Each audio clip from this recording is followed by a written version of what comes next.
That's okay. Welcome. I'm so glad to welcome you into Gloria Day to our forum for today, and to welcome our speaker. Beth Nelson Chase is from Lutheran Immigration and Refugee Service, and it just happens that she happened to be in the Twin Cities this weekend, which worked out perfectly because I said, any chance that we'd be able to have access to a speaker or a video or something that we could share on LIRS? And she said, actually, yes, I could be there. So everyone said, wait, like in person she could be here? Apparently so. And it turns out Beth and her husband have been worshiping with us now and then online because they're friends of the Burks.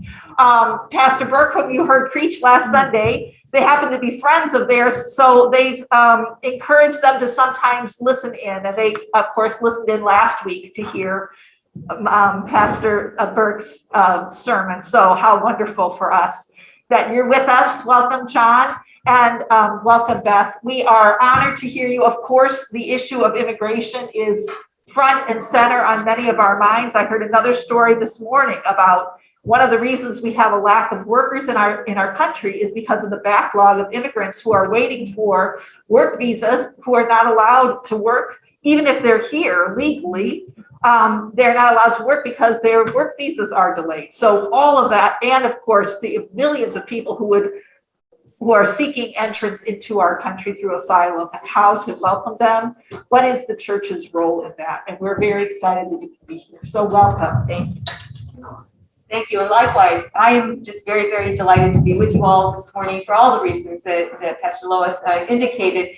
And because immigration is really a hot topic right now, but it has also been part of our fabric of being new Americans and how we welcome. And at LIRS, it's what we call belong welcome. So we are part of that whole idea. So just to give you a little context, I actually serve LIRS as the Senior Philanthropic Advisor, and I am so glad that you are all here. For those of you who aren't familiar with Lutheran Immigration and Refugee Service, we are the largest faith-based national nonprofit dedicated to immigrants and refugees. And we're going to start with a quick video. That was my cue. That was good. Well done. Well, while she's getting set up, also we have materials on the back table there, both on our refugee and immigrant program, as well as our children and family services, and what we're doing. And I'm going to touch on all of those this morning, and hopefully some time for interaction. But I will spend the last portion talking especially about our resettlement of our Afghan refugees and immigrants that are now here in this country. So just to give you a little context, we're going to start with this video. It's called Transform the World.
welcome and to offer opportunities for congregations and local organizers to connect with their refugee and immigrant neighbors. But this work would not be possible in this day and age without the support of our national network of partners and organizations. LIRS currently partners with over 90 partner affiliates across this country, including Lutheran Social Services of Minnesota. And that is a long-term relationship that we have had here in this state. This morning, I'm going to share the most critical work in these days, both again, as I said, the southern border, as well as the state of refugee resettlement, and what our hopes are for the future.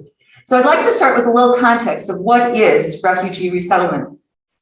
As I said, LIRS is one of 9 refugee resettlement organizations in the United States, recognized by the United States High Commission on Refugees and the US federal government. LIRS is the largest of the faith-based. There are 4 faith-based out of those 9, and we are the largest of the faith-based organizations and also the longest existing agency. Refugee resettlement, I heard this comment just earlier, it has long been the hallmark of US policy and infrastructure. The latest immigration reform, unfortunately though, happened back in 1967. But at that time, the annual number of refugees has been fairly constant, of which the political administration was in the White House or Congress.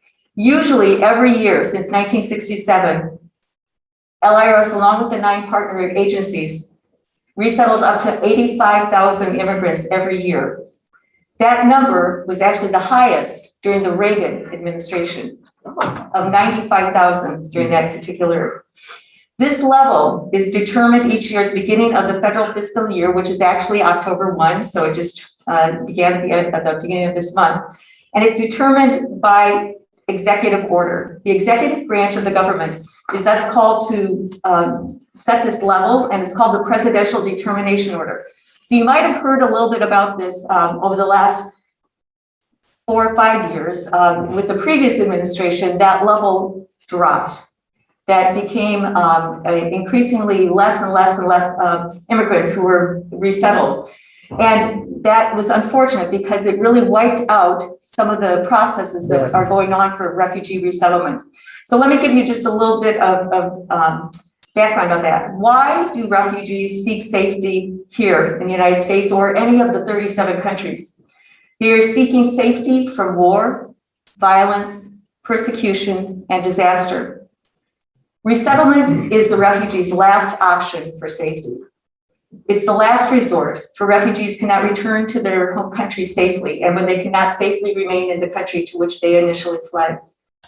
To be considered for resettlement, a refugee must first receive a refugee status determination by the United Nations. So that's why that United Nations High Commission on Refugees, that's the one that determines that.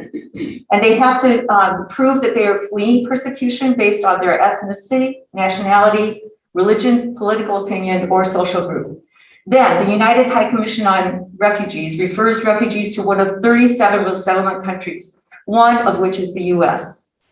So the US refugee admissions program is one of the safest and most secure systems that we have. Resettlement is the most difficult way to enter the United States, and refugees are thoroughly vetted. They're probably more thoroughly vetted than when you get your driver's license, when you get anything. People go through this vetting process usually between 8 to 10 years before they're usually allowed into the United States.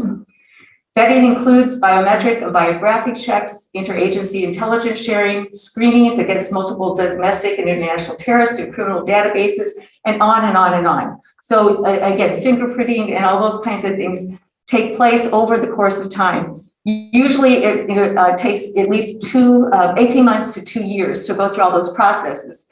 But what happens is that refugees end up in refugee camps. And because there are over 89 million refugees currently around the world, and only 37 countries that are accepting refugees, people remain in those camps or in those site locations for years and years and years, generationally. So what do we know about refugees who are resettled here in the United States? We know that refugees positively impact their new communities. Refugees give back to their new communities. They start working as soon as possible. They pay taxes, they start businesses, and become active members of society.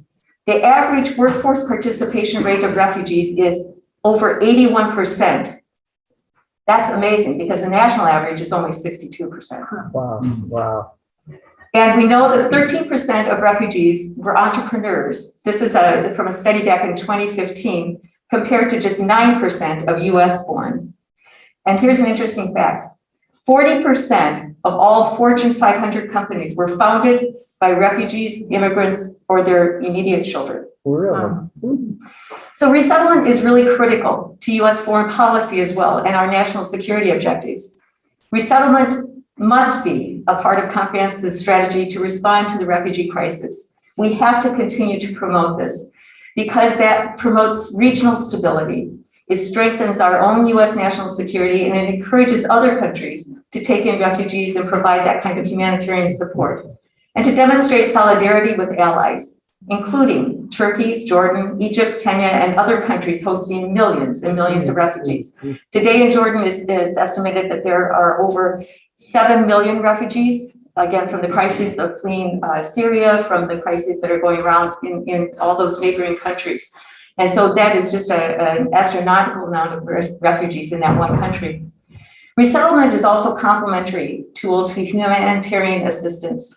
It provides a measurable sign of support to host countries and a new home to the most vulnerable who will never, ever be able to return home. Today, many of the world's 89 million refugees are awaiting resettlement on the average of 5 to 10 years and often over 12 years. These placements and final destinations are not determined by the host country. They are determined by the United Nations High Commission on Refugees.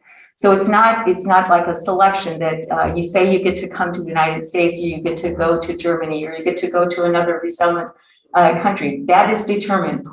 And I thought this would be a really good example, and I'd also introduce you to our CEO, our president of LIRS currently, who is Krish Omera Vignaraja, whose own family fled to Sri Lanka during the Civil War in the 1980s when she was 9 months old. I don't know, do you think we can try We're gonna try it one more time. Okay, we're gonna try. I am a proud immigrant. My parents left Sri Lanka as it was entering civil war, a country once known as the Pearl of the Indian Ocean. My parents, like many minority Tamils, were desperate to protect our family. So when my mother's oldest brother left Sri Lanka for America, the hope was that he would help the rest of the family flee. So my uncle submitted an application for my mother, but time passed and we heard nothing. As their desperation grew, my parents sought refuge wherever they could find it. Nigeria was the only country that would take us. We had our bags packed and plane tickets in hand when miraculously, and truly it felt like a miracle, our US application was approved. My parents brought me to this country when I was just 9 months. They came with no jobs, just $200 in their pockets, and 2 very young kids in their arms.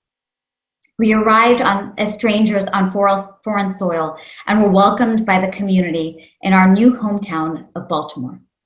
It was then that the meaning of Matthew 25 took on a very personal meaning to me. For I was hungry and you gave me something to eat. I was thirsty and you gave me something to drink.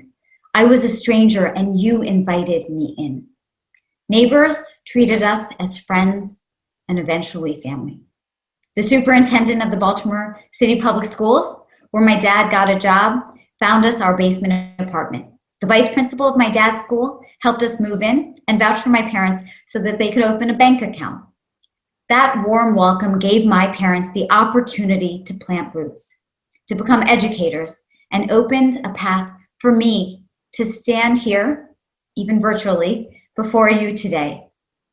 I went from that basement to Yale, to Oxford, and eventually to the White House as policy director for First Lady Michelle Obama.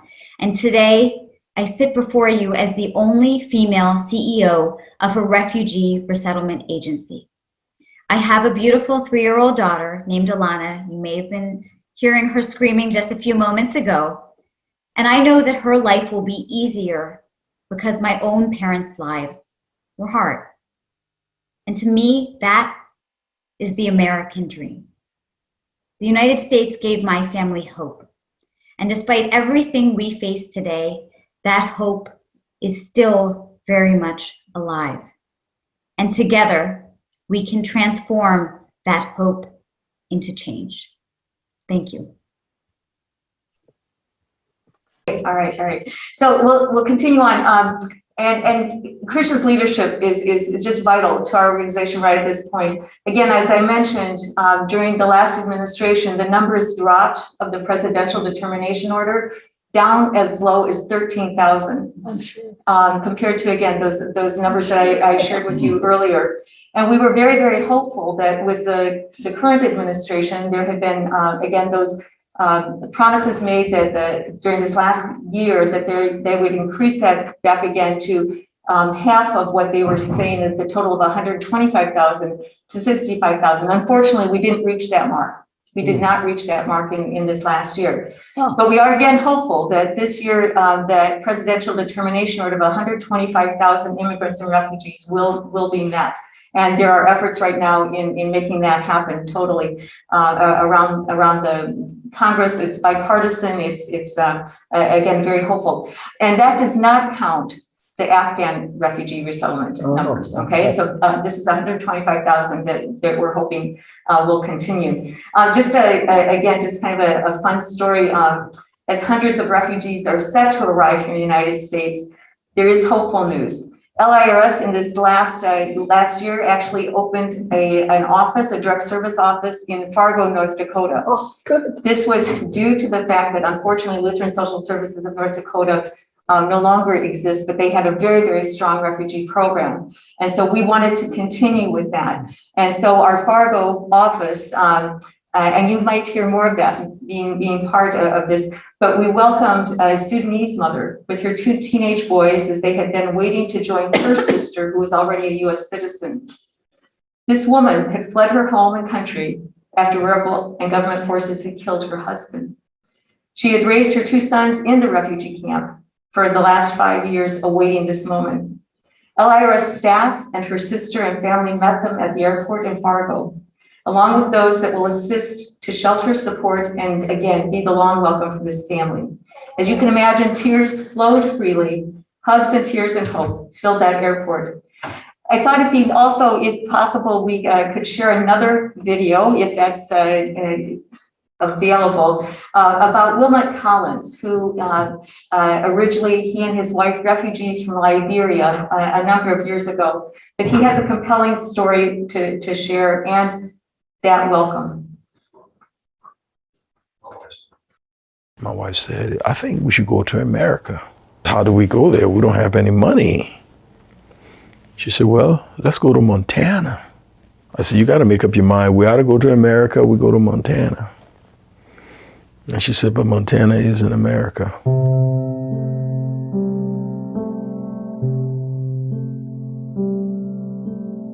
I was a teacher by then when the war started. I was teaching at the SOS Children's Village. Liberia got engulfed in a brutal civil war, one of Africa's most brutal civil war. In the first 3 months of that war, about 250,000 Liberians lost their lives.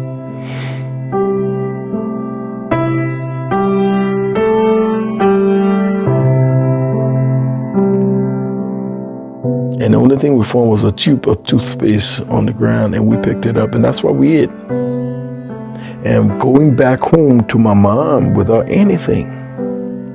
And then we got stopped by the rebels.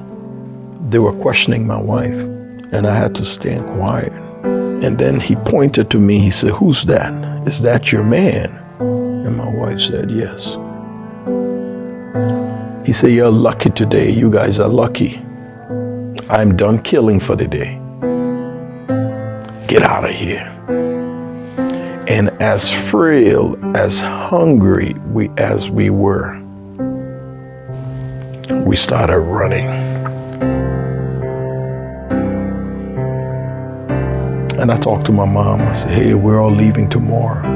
We'll go to the port and we'll get on board that ship. We prayed about it. And then the next morning, my mom said, no, the Lord is not leading me. I'm not going.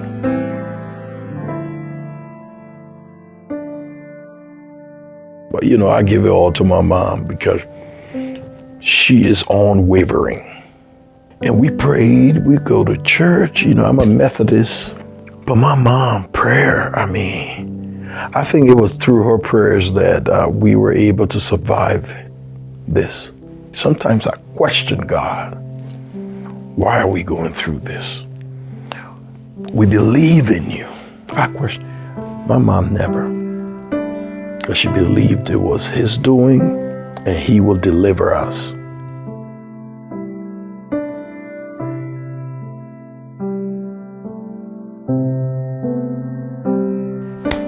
Yeah, I get a little emotional sometimes.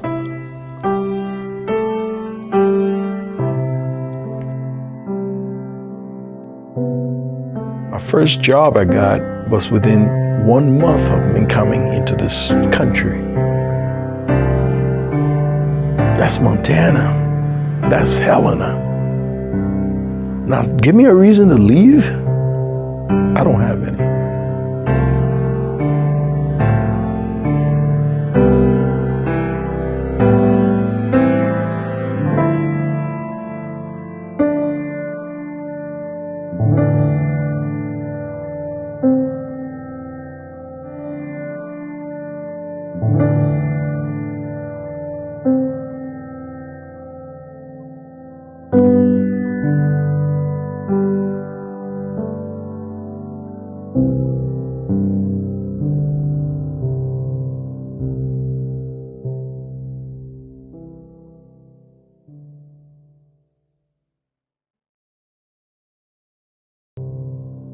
And that's what we do.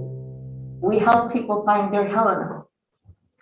Lumont and his wife settled in Helena. He was the mayor of Helena.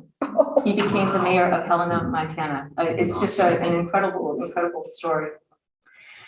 I'd like, though, to turn to some of our work at the southern border. And of course, you've all been hearing about children and families at the southern border for the last many years. Unaccompanied refugee minors is a program that is a necessary program. It was really developed in the 1980s to address the needs of thousands of children in Southeast Asia without a parent or a guardian to care for them as they arrived.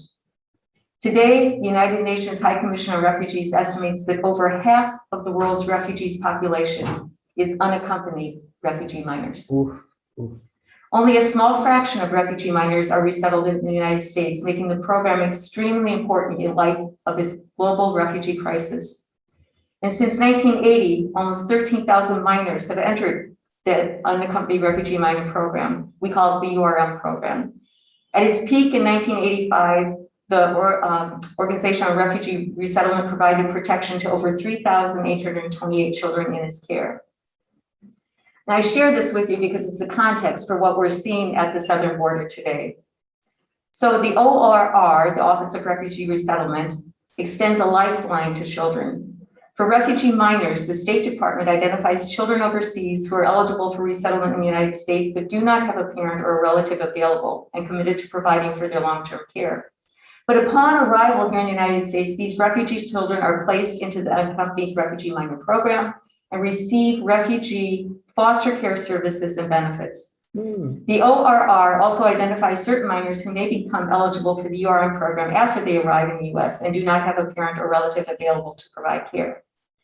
As one of only 2 of the national organizations to assist URMs, LRS bridges that child welfare experience with expertise in refugee resettlement and ensures that minors with forced migration and traumatic experiences receive the trauma-informed wraparound services. And this is one of the reasons we partner with so many of our affiliates around the United States. And I have to say that most of them are the Lutheran social services around the country, because they have the expertise in foster care. They have the expertise in what we would call transitional care and in long-term kinds of care. So where does LRS stand on URMs at the moment? So we say that there has to be an exception, that a moratorium on refugee flights and prioritize the resettlement of URMs. Currently, there are hundreds of children languishing in refugee camps overseas that have been vetted and are waiting to be resettled. Children in refugee camps are vulnerable to traffickers and to many, many other dangers. So the US should include URMs in the exceptions for moratoriums and prioritize the resettlement of children. It is our moral and our legal duty to protect those that are most vulnerable. So what causes some people to flee from the southern border? Children and families from Honduras, El Salvador, and Guatemala continue to flee their communities due primarily to violence, but to other causes as well. Those that are affected by disaster, that are maybe being caused through climate change, and also from war. For nations not at war, El Salvador, Honduras, and Guatemala have some of the highest murder rates, with El Salvador ranking as #1. These countries are some of the most dangerous countries to be if you are a woman or a child, due to the high rates of domestic and gang violence, and few, if any, other protections available to victims.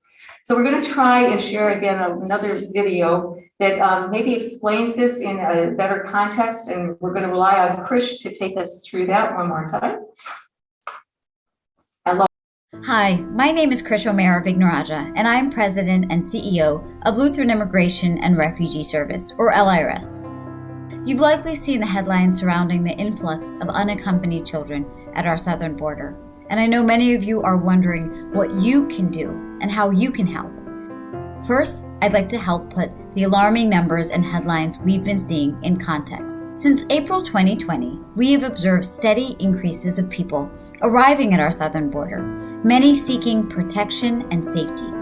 Some are unaccompanied children, meaning they are not traveling with a parent or guardian. In the past few weeks, they've been arriving in high numbers from the Northern Triangle, which includes El Salvador, Guatemala, and Honduras.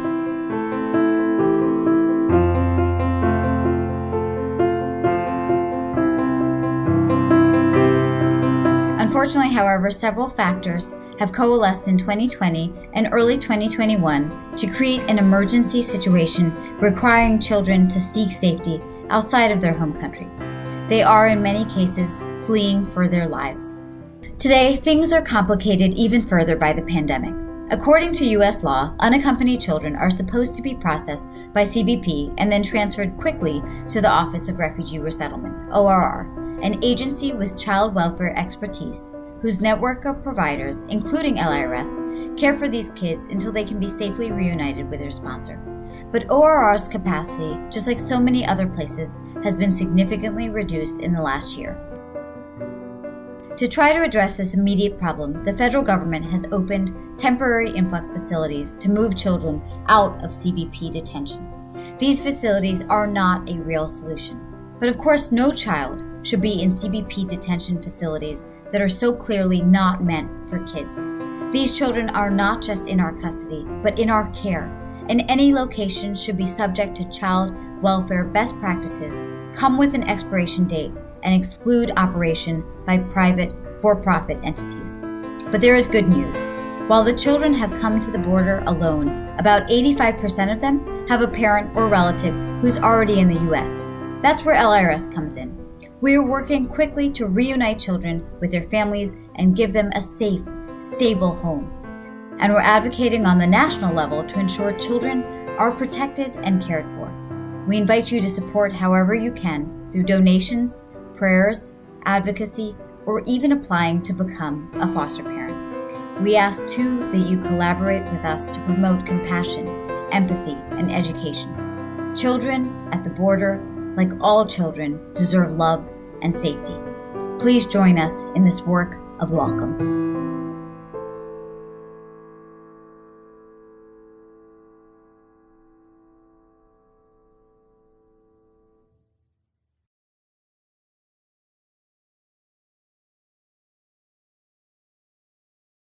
And that's a lot of our work that's ongoing. It doesn't make the headlines right now because of the situation is certainly in Afghanistan and what we're doing, but we continue. Again, I think it's just an amazing fact that 85% of children that cross that southern border either have a parent or guardian already here in the United States. What's taking so long is, again, the previous administration had really wiped out a lot of the necessary kinds of things that needed to take place, like fingerprinting, like vetting, because again, we are about safe reunification. We're not just going to give those children up to anyone that comes to say that they're claiming these children. We have to make sure that they are safely reunited and in that safe environment. So finally, I'm going to turn to the situation and the refugee resettlement of our Afghan neighbors in need. You may or may not know, but LIRS has been at the forefront of the Afghanistan crisis since nearly the beginning starting with our calls for evacuation in late April of this year. Over the last decade, we have assisted in the resettlement of about 9,000 Afghan special immigrant and visa holders. So these are people who over the last 10 years were already beginning to immigrate to this country. Now, and that number is about 10,000. We knew that there were more than 80,000 SIV applicants, including families, that anticipated September 21 as being the withdrawal of the US forces. And this was an impossible timeline for the beginning, both due to the systematic processing delays and the grave danger facing those Afghans who had assisted in the US mission. As I mentioned earlier, most usual vetting for refugee resettlement takes between 18 months to 2 years. And so we, again, started this cry back in April that we needed to be on a sort of a very high-powered role to get these people safely to this country. We urged in private communication and in public advocacy for the emergency evacuation to the American territory originally of Guam, where Vietnamese refugees and Iraqi Kurds had been evacuated previously, but the government did not act. We, like the rest of you, watched the fall of Kabul in shock. And the terrible images from that airport will remain our collective memory forever. Fortunately, as you know, the US eventually launched a large-scale evacuation that brought tens of thousands of Afghans to safety. However, hundreds of thousands more remain in danger. We fear for the special immigrant visa applicants who faithfully served alongside US troops and are currently in grave danger. For the human rights activists who, again, have raised their voices at great personal risk, for journalists who put their lives on the line to report the truth, and especially for Afghanistan's women and girls who have made such significant strides in education and employment, and who, if recent news is any indication, are likely to be forced back into lives as second-class citizens. I can tell you that I personally receive at least 3 to 5 emails daily from women who were previous judges in Afghanistan who are now in hiding, again, from journalists, from people who are in fear of their lives. So happens that my name and my email contact is on our LIRS website, and people are desperate. They are just desperate. So we need to continue to advocate to get more people out of Afghanistan. We will not give up on these people who have made such sacrifices. But at the same time, we now find ourselves with an incredible opportunity to welcome. Since August 17th of this year, nearly 65,000 people have arrived in the US from Afghanistan, the vast majority of whom are Afghans holding temporary status. In these weeks now, we anticipate the arrival of tens of thousands more who are currently at Ramstein and at other bases throughout the world. Candidly, the challenge of such a large-scale resettlement is daunting, but we are ready. We've done this before, and we're not doing it alone. In the past several weeks, LIRS has been astounded by the outpouring of support we've received. We've received over 50,000 volunteer applications from those looking to assist in welcoming Afghans and over 14,000 donors to LIRS. We've heard from a wide range of people and their organizations, from corporations to celebrities asking how they can help. But perhaps most critically, support for Afghans has uniquely bipartisan appeal, something we rarely, if ever, see in the realm of refugee resettlement. Our advocacy and consultation with the White House alongside our other national resettlement partners was critical in forming the emergency program for humanitarian parolees. So Afghan individuals and families who are coming to this country right now either have that SIV, special immigration visa status, or if they weren't lucky enough to get that, they come across as humanitarian parolees, which is kind of a funny term, but the government gave us that term, humanitarian parolees. They're really asylum seekers. They're really seeking asylum in this country. And so in this work, that's been the process. As my husband and I were driving up to the Twin Cities yesterday? Yeah, that was yesterday. So as we're driving by Fort McCoy in Wisconsin, we know that that's one of the huge bases along with Fort Lee, Fort Bliss, and a number of others. This processing has taken a lot longer than we thought. And again, for a number of reasons, the processing again, to just get all of the paperwork to identify, but within families, you might have some that are SIV holders and some who are humanitarian parolees. And again, we've been advocating not to separate. You don't separate people just because of their status. You keep families together, you keep units and units together. So it's taken a lot longer, plus the fact of making sure that everybody has vaccinations, including COVID. There was in Fort Bliss also an outbreak of measles, unfortunately, so that delayed, again, all the different kinds of quarantines. But we are in the midst of this right now. Between now and, what we've heard, between now and Thanksgiving, the military the bases wanted everyone off of their bases. And we're going, we don't think that's maybe possible because there's over 65,000 individuals to resettle around the country. And so we're doing this with our other partner organizations. We're now seeing that will be extended. And so by the end of the year or into the next year, but still that's a magnanimous job. And this is probably the largest crisis that we have seen, including the fall of Saigon. So we are preparing to welcome them. We are already welcoming them. They're beginning to leave. Again, rather than relying on government kinds of benefits, we are raising private funding, both the short-term and medium-use term, because the biggest cost is going to be housing. The biggest kinds of things that to make sure that people have housing, and then also that first access to employment. So if you're an SIV holder, you automatically get a green card. You already get that. That's part of that special immigrant visas. You're kind of at a higher level. But if you're a humanitarian parolee, you have to go through some other processes. Fortunately, there was a congressional action that took place a week and a half ago that hopefully is going to give humanitarian parolees that same kind of status so that we can get people into jobs, because that's self-sustainability, and that's going to help people on their first arrival, just to be able to get jobs. And we've been seeing people reach out. It's been very interesting.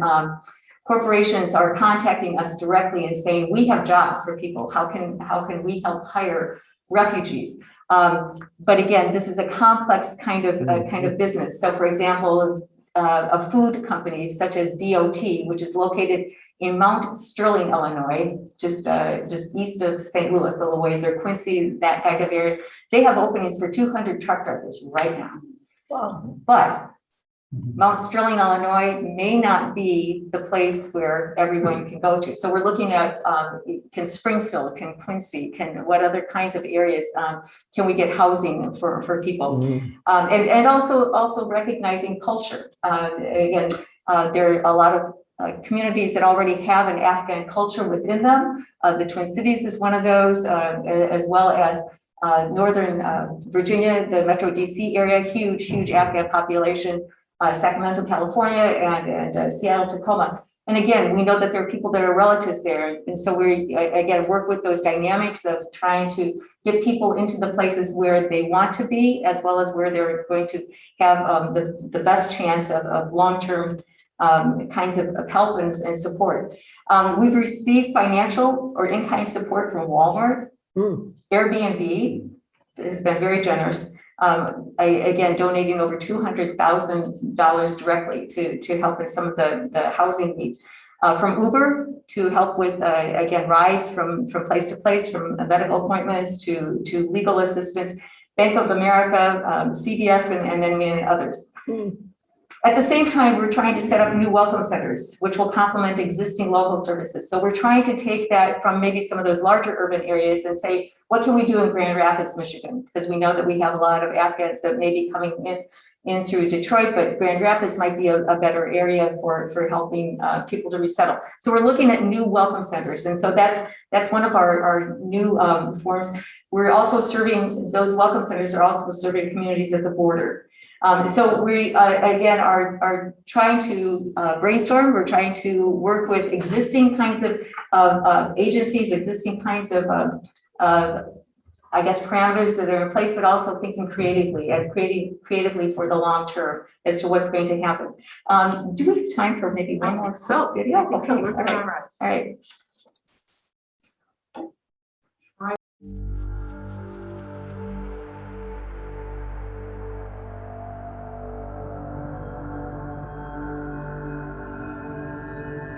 I was a university lecturer there, and I experienced the Taliban regime back for 5 years.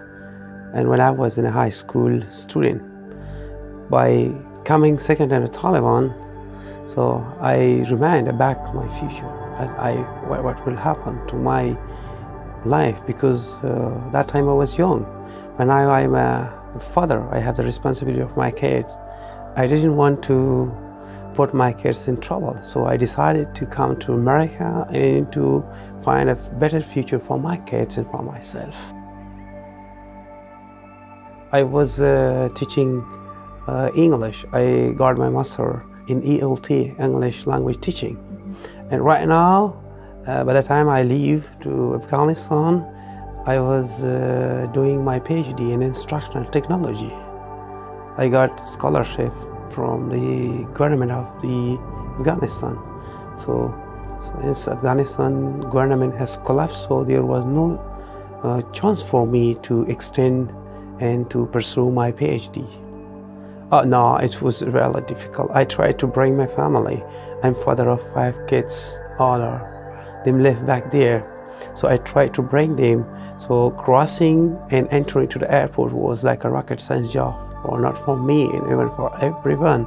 So only young and energetic people who could do and to cross the river. While I was entering to the airport, my kids were outside the small river, but I could not help them to bring with myself.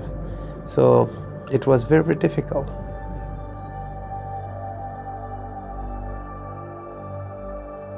The Taliban regime was like a kind of dark moments for all Afghan people. So none of Afghan people they wants to experience second time. So everyone rushed to the airport. The journey was the saddest moment in my life, but I have never imagined. So I was in Malaysia, was busy with my PhD. I got a phone from my wife. That's one of my daughter who has problem of heart hole. So by the time I came, everything quickly has changed. So it was a military flight. 500 people in a military airplane. Went from Kabul to the Doha. We were there for one night or shelter. It was like, I can say, thousands of people in such a small. The weather was very hot.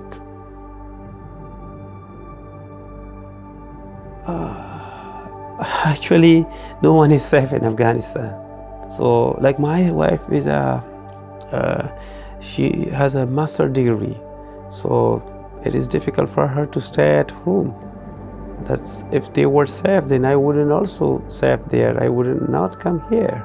So no, I don't think so.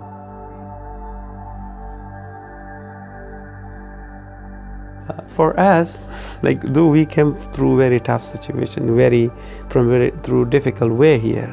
So for the first time, when we came to the Virginia, it was night, almost 4 in the morning. So we direct went to sleep. When we wake up around 7:30, when we came outside, we saw, oh my God, it's like a heaven. All of the people like smile with me, and they given moral support to me, and they supported us, and they allowed to have food, everything. This is the thing that we wanted. So that's why I want to come and help here as you did for me. It is the best way to help others rather than yourself, because we are human beings. We need to help others. This is helping others is a part of our culture. We have some part, we are sharing some cultures together. So that's why I want to help here.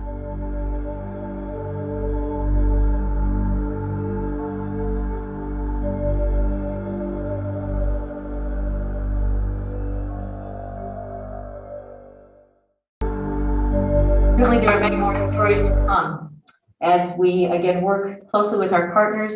So what can you do? What can we do collectively?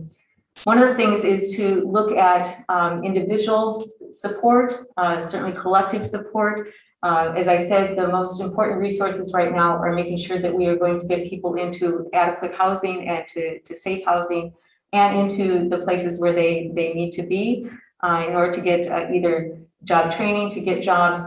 But we also, again, as this individual points out, we're faced with a lot of the SIV holders are perhaps people who had higher level kinds of jobs. So attorneys, doctors, again, translators, in that way, so that we are again helping people to attain that same kind of employment status in their new country. Again, that's a huge road to cross, and so we're working in all of those kinds of areas. The other way is to look at what we are calling co-sponsorship, perhaps with a community group, with a faith community. It could be a group of neighbors coming together. Co-sponsorship would mean taking a direct form of financial support between $7,000 to $8,000 for a year, and looking at how can we support in that way, being partners in that process, whether it's directly here or across another area of the United States, to be in community with them, to again write notes. We also need, oh, by the way, if anybody, Arabic speakers and Pashto, and we need those kinds of speakers. If you know of anybody, we need those kinds of translators. I just got a call from Concordia Moorhead, from a student this last week who said, you know, I'm an Arabic speaker, I'm a Pashto speaker, how can we help? How can we help? And so directly putting them, because we know there'll be a number coming to Fargo, put them in touch right with our Fargo office. So again, it's the linkages, it's those kinds of things. If you have a heart of wanting to help to volunteer in any kind of way, if you go to our website, we have a volunteer form that is really helpful. If you could fill that out and we can get that directly disseminated to the place, the location where you are at, and what kinds of forms of help. LIRS is no longer collecting physical donations.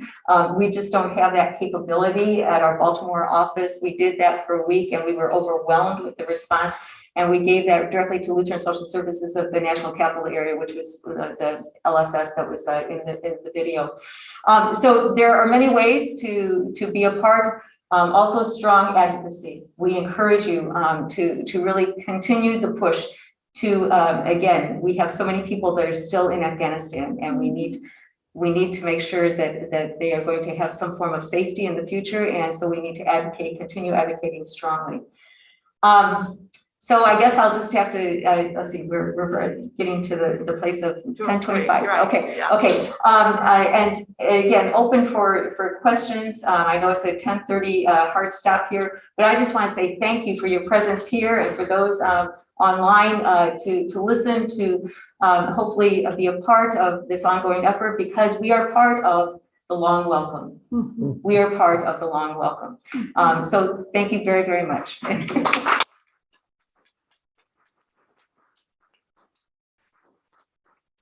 I'm gonna leave. Lenore, can you handle the end of this? Just thanking things. I'm just commissioning you. Sure. I gave you no warning of that. And let you finish your questions as long as you're able. Are you staying for church? Yes, we are. Okay, good. I'll see you before or after church. Good. Lenore's in charge.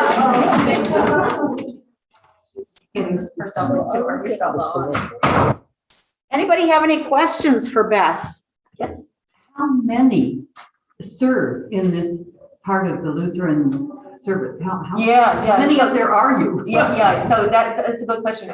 We right now have 49 job openings at LIRS, primarily through our headquarters office in Baltimore, because we're ramping up. We also hope to open an office in Fairfax, Virginia right now, because we know that LSS, National Capital Area, needs help. So right now, staff-wise at LIRS, just when I came on board just a little less than 2 years ago, we had 80 staff members. We're now up to 140. Wow. And so we've had to ramp up during this last time. And again, most of that is in our program areas for case management services. Again, making sure that we have those kinds of things, but we also have people now regionally deployed. So we have a regional director out in California, at San Antonio, at the southern border, various locations, New York, and as I said, we opened the Fargo office. So that's the process of what we're doing. But if you count our partners and affiliates, thousands of people who are involved in this work. We had staff deployed directly to the military bases trying to help with that processing and to make sure that we were getting people in the right slots into the right places. LIRS, again, as part of that 9 group of 9 refugee resettlement agencies, we know that we'll be resettling 10,000 before the first of this year. Thank you. Yeah. Good question. Yes. I'm curious what life is like on the military bases. Yeah, I heard some from my colleagues that was initially it was rough because they didn't have, again, things happen so quickly and they didn't really know which base to take people to. Actually, it turns out that Fort Bliss was the better place because they had the larger area to house people, but just to get the processes going, to get the kinds of things, hygiene items, to get all those things in place. By now they got that figured out and that type of thing. But now it's the transition again, right? Now people will be leaving the bases. Food was not a problem. Food was, and those kinds of things. Housing conditions, I think there were families that were separated at the beginning, but then they were figuring that out. So that's just sort of the word. I don't have an official line about that, but that's what some of my program colleagues were saying. I read one article that said, at least talking with some of the refugee families at Fort McCoy, that the biggest issue for them was boredom. Oh, They just were stuck there for because how long? Right, because it took so long. Right. And so, and then, could you start some English second language classes? The other thing, we had a donation come from from Europe, and one of the people there, I said, I always ask, so how did you hear about us, or what was it? And she said, my husband's part of the base here in Germany, and I started collecting donations right here. And also then another one of her friends started doing some English classes just right away with some of the young people. And so, again, kind of a mixed match, but if we could have gotten some more classes going, maybe even at the beginning, that would have been helpful. Other questions? yeah, I do have. 2 people have suggested to me from different parts of my life the number of small towns, villages almost in this country that are basically bereft of industry or, but they have water and they have power and space. And is there any dreaming about relocating a number, 1,000 of them in a locale, because they're so creative and courageous, and as you said, the entrepreneurial skill that over 50% of the thanks for mentioning that, Joe, because that's really, again, so I referenced that Mount Sterling, Illinois, that has like the openings for 200 truckers. So we are working and thinking creatively, and that's why we're starting this. The program is called New Communities.